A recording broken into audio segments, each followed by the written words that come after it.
This video gonna be about Mike Tyson's interview with that girl, and she asked him about Jake Paul and his thoughts and stuff. And Mike, they're both from Brooklyn, and Mike was being very real and reflective. One thing about with Mike Tyson, it don't matter who you are or where you are, you don't get no sugar coated answers for him. Mike is a real one for that for life.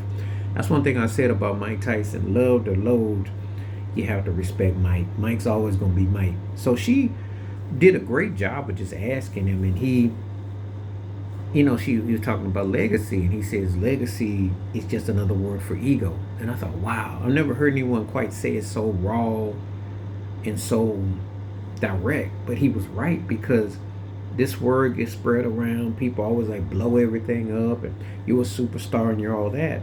But the human aspects of it, they don't talk about.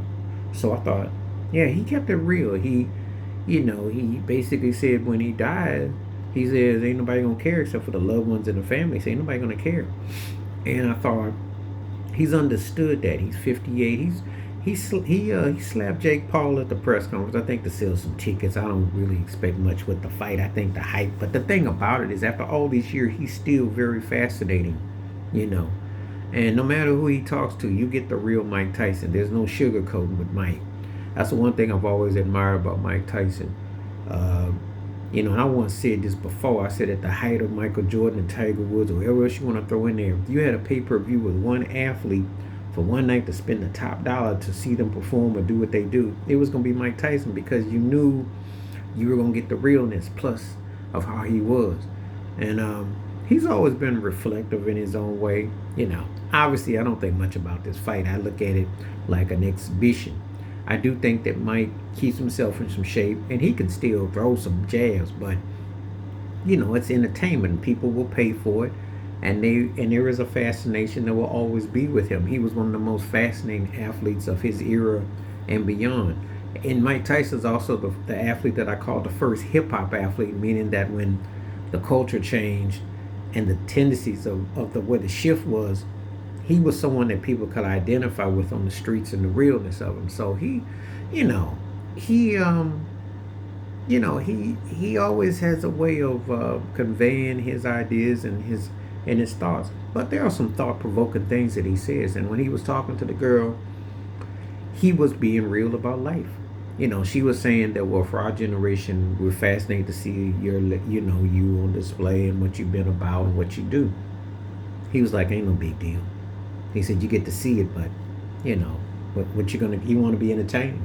I think that there is that coldness and that void because, from a human psychological perspective, um, people have a tendency to the superficial, you know, and he's seen a lot, he lost a lot, he went through a lot, and he's just kind of taking it in stride about, hey, this is where I am at this place and time, this is what I've gone through, this is what I've known.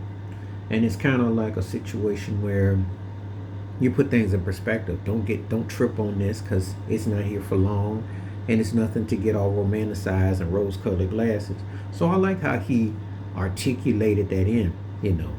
Now some people will cringe and say, well, why he got to talk to her like that, or why this? But he was being honest from his own perspective that, hey, I'm not going to sit here and tell you that this has been glamorous, because there's been highs, lows, in betweens, and there's a lot of things that go on. And this world is not kind.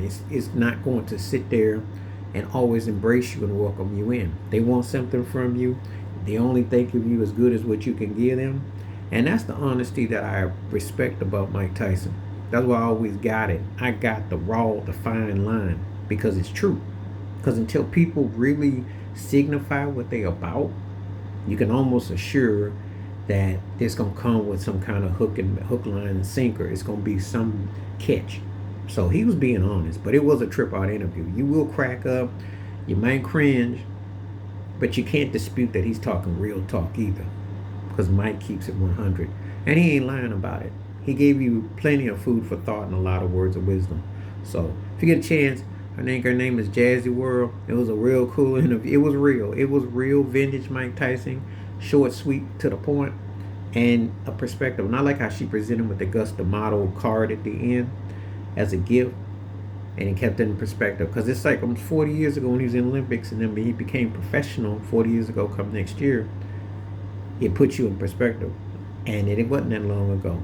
So anyway, please hit like, subscribe, welcome thoughts, comments, and I do respond. Thank you. Wash your hands, keep your mind clear, watch out for another, and share it if you like it. Hit the membership. Stay safe, stay blessed, stay real, stay true. And you can learn a lot from watching Mike Tyson, because it is a representation of a lot of things. No matter where you stand, you're going to get the honesty, which is so rare in these walks of life today. I'm out.